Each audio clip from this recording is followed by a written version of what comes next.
सोई नरेश। जो प्रजा का प्रतिपाल करे वो राजा है। बस ये वहां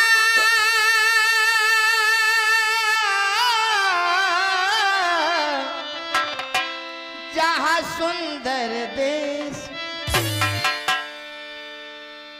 व्यक्ति को अपना निवास स्थान बनाते समय ध्यान रखना चाहिए कि जहां बुरे लोग ना रहते हो, अत्याचारी ना हो, व्यभिचारी ना हो, मदिरा पान करने वाले ना हो, अन्यथा आपका रहना भी मुश्किल हो जाएगा। ये शास्त्रों का मत है। आगे कहा गया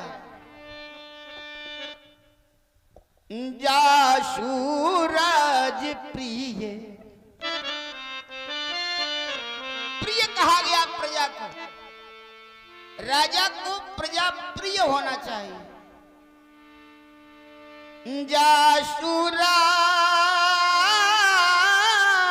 जाशूराज प्रिय प्रजा दुखारी। सोनृप अवश्य नरक अधिकारी। सोनृप अवश्य नरक अधिकारी। राजा के होते हुए प्रजा में दुख बना रहे, हाहाकार होता रहे और राजा मखमली बिछौनों पर महलों में शयन करता रहे।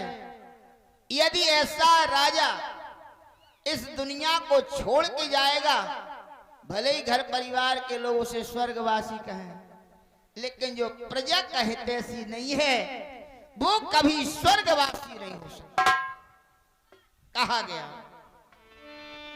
मुखिया मुख सोचाहिए,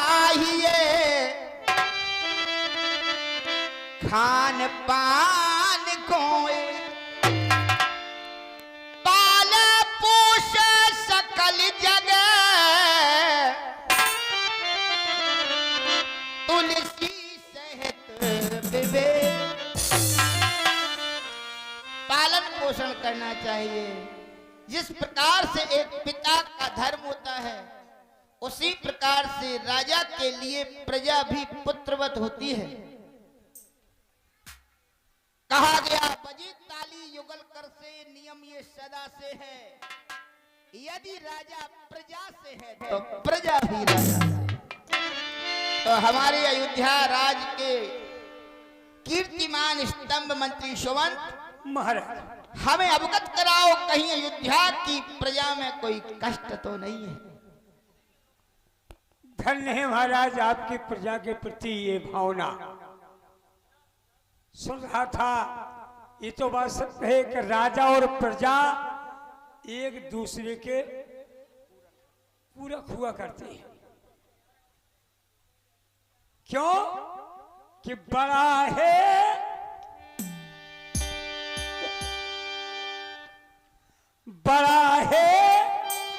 मान राजा का।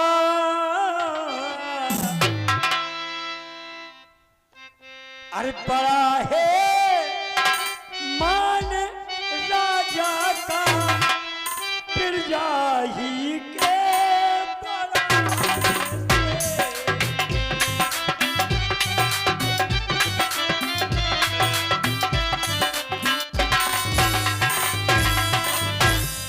बड़ा है मान राजा, बड़ा है मान राजा का, प्रजा ही के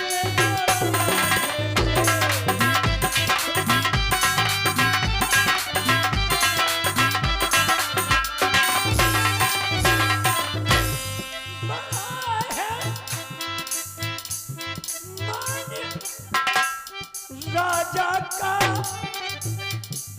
प्रजा ही के बने हैं आप जो राजा, प्रजा ही के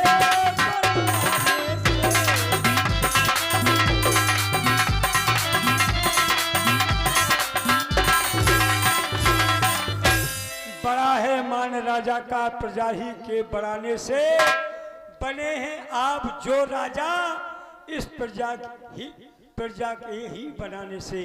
महाराज, आपकी प्रजा, जब आप इतनी चिंता करते हैं अपनी प्रजा की, पुत्र के समान देखते हैं, आपकी प्यारी प्रजा आपको पिता के समान देखती है, तो महाराज आपके राज में गौशाला, विद्यालय, अनाथशाला, गौशाला, चिकित्सालय सभी सुचारू रूप से चल रहे हैं। क्यों ना हो राजमंत्री सुमंत महाराज, जहां पर तुम्हारे जैसा मंत्री हो, क्योंकि तुम्हारा नाम है सुमंत्र, सुमनि सुंदर, मंत्रमानी विचार। अपने समय समय पर उत्तम विचार जो हमें प्रदान करते हो, तभी तो हमारे चारों पुत्र तुम्हें पिता की तरह सम्मान देते हैं। तुम अयोध्या राज के कीर्तिमान स्तंभ हो, हमें बड़ी प्रसन्नता हो। जय हो महाराज। क्योंकि मैं देख रहा हूं आज अयोध्या में चारों ओर राम की जय जयकार हो रही है। क्यों नहीं, अवश्य महाराज। ऐसा लग रहा कि अयोध्या के प्रत्येक घर में बहुएं आई हैं। ये है अयोध्या की प्यारी प्रजा का हमारे प्रति प्रेम। घर घर मंगलाचार हो रहे हैं, बड़ा आनंद आ रहा है। लेकिन राजमंत्री शोभन महाराज, आज हमें ऐसा लग रहा कि हमारे सिर का ताज व्यवस्थित नहीं है। तो क्या किया जाए महाराज? जाओ दर्पण का प्रबंध करो, जैसी आपकी आज्ञा हो, ताकि हम अपने इस मुकुट को संभाल लें। राय सुभाज मुकुर कर ली,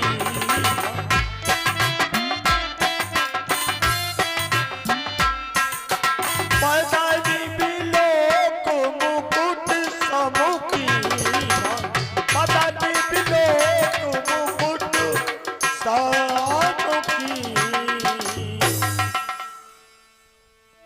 ओहो राजमंत्री शोभन, महाराज, अभी तक हम बड़ी भूल में थे। क्यों? हम ये समझते थे कि हम जवान हैं, युवा हैं, लेकिन आज दर्पण में देखा तो एक सच्चाई सामने आ गई।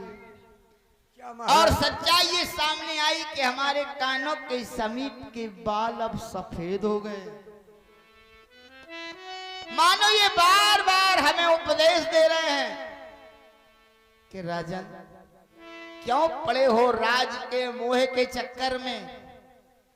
अब तुम्हारे शरीर में अयोध्या जैसे विशाल साम्राज्य को संचालित करने की क्षमता नहीं है। सत्य है, सच्चाई छुप नहीं सकती बनावट के उसूलों से, और खुशबू आ नहीं सकती कभी कागज के फूलों से। जय हो महाराज। हम अपने को सजाने संवारने में कितनी भी व्यवस्था कर लें, लेकिन सच्चाई एक दिन ये है कि जिसने वसुंधरा का जन्म लिया है, उसे एक ना एक दिन संसार को छोड़ करके जाना है। ये सत्य।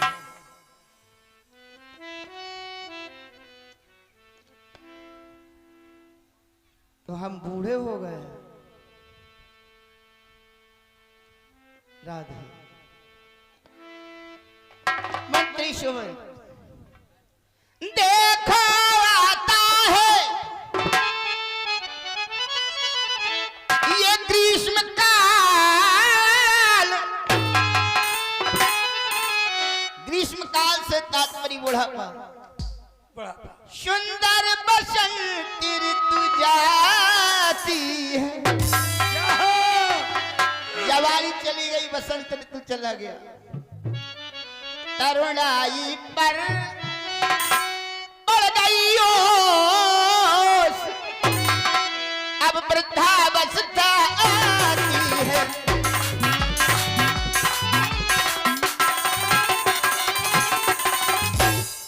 बरसों कर्जा युद्ध स्थल में,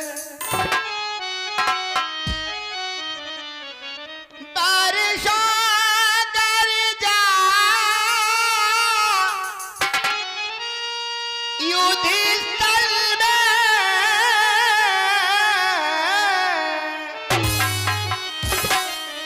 परसों शिकार में मगन रहा, बरसों तक राज काज कीना,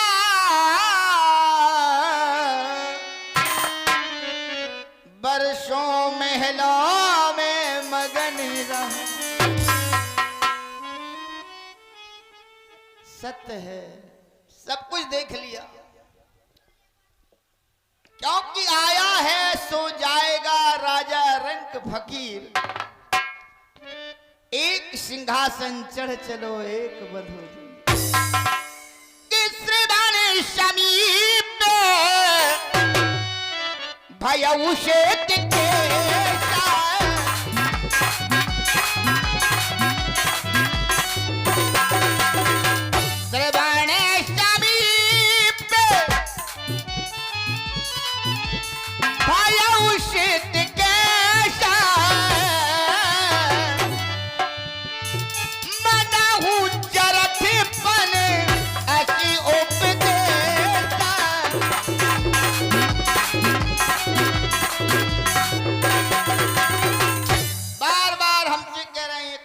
समीप के बाल,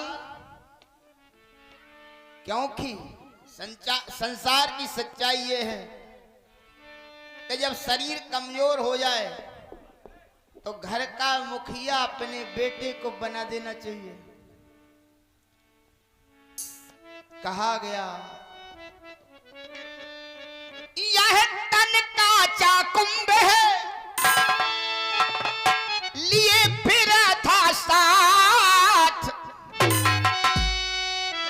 ढबका लागा फूट गया कछु न आया। ये शरीर तो कच्चे घड़े के समान है। जो व्यक्ति सफर में चल रहा है, ना जाने कब काल रूपी धक्का लग जाए और ये शरीर रूपी घड़ा बिखर जाए। कहा गया कि यहां खूब लूटा आनंद प्यारे, आनंद, लेकिन अब हमें साथी है मित्र गंग के, जल बिंदु पान तक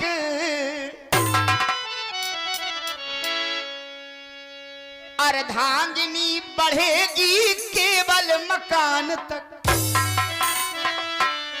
परिवार के सब लोग चलेंगे शमशान तक, बेटा भी हक निभाएगा केवल अग्निदान तक।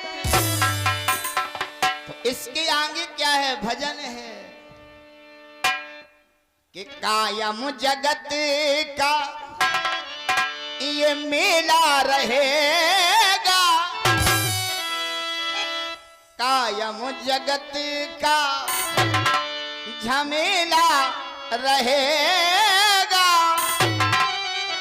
भजन के बिना तू अकेला रहेगा, कायम जगत का ये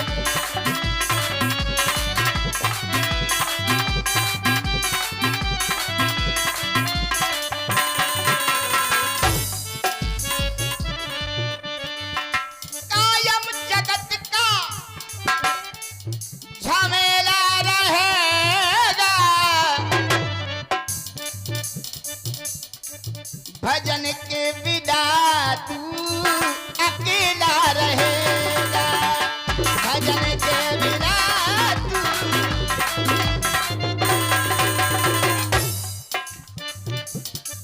क्यों रहेगा अकेला?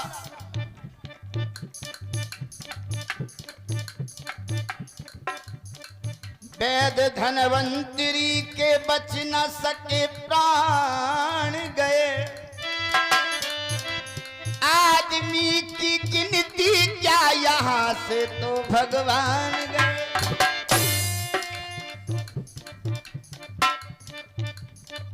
कायम जगत का ये झमेला रहेगा, कायम जगत का ये झमेला रहेगा, भजन के बिना तू अकेला रहेगा, कायम जगत का ये।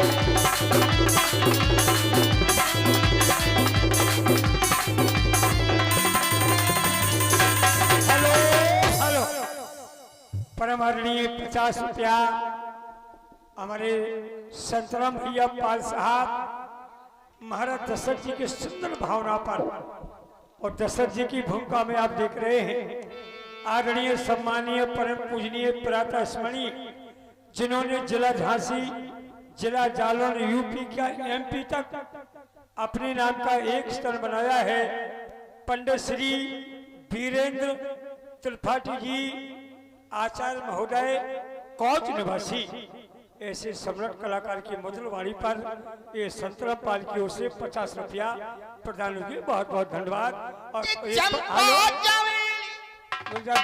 महाराज तुम्हारी प्रजा तुम्हें वास्तविक पता मानती है, ये तो निश्चित है। ये 50 रुपया परम आदरणीय हमारे चतुर्भुज पटवा जी, चतुर्भुज पटवा जी की ओर से ये 50 रुपया महाराज जी की मधुर वाणी पर, उच्च विचारों पर क्या शिक्षा दे रहे हैं आप सभी जानते हैं कि जब पिता बुजुर्ग हो जाए तो अपने जीते जी बच्चों को अपना पूरा राजपाट सौंपना चाहिए। वो आजकल की दुकानियां यह सब तारी में रखती, मसालों के बंगन को चम्मच से देती। ध्यान रखो, लीला में यही शिक्षा है, भक्तों के लिए, न बेटियों के लिए, न माताओं के लिए। सुनिए आप, कहीं दिखाई नहीं दे रही हैं महाराज। हाँ हाँ, महारानी के कई समय को भवन में पड़ी हुई है। कोप भवन सुनो सक चोराऊ, भाई बस अगुण पर ना पाऊ। को भवन का राम सुनकर के जितना हृदय में आनंद था वो समाप्त हो गया, क्योंकि अयोध्या में कोप भवन तो है लेकिन अभी तक कोप भवन में कोई गया नहीं है। इतने अच्छे समय पर हृदय में बड़ी प्रसन्नता लेकर के जा रहा था, लेकिन जब कोप भवन का नाम सुना तो हमारे ये पैर लड़खड़ा रहे हैं। हमें महारानी के पास जाने में डर लग रहा है, भय बस अगहुण परे न पाऊं। क्या कारण हो सकता है?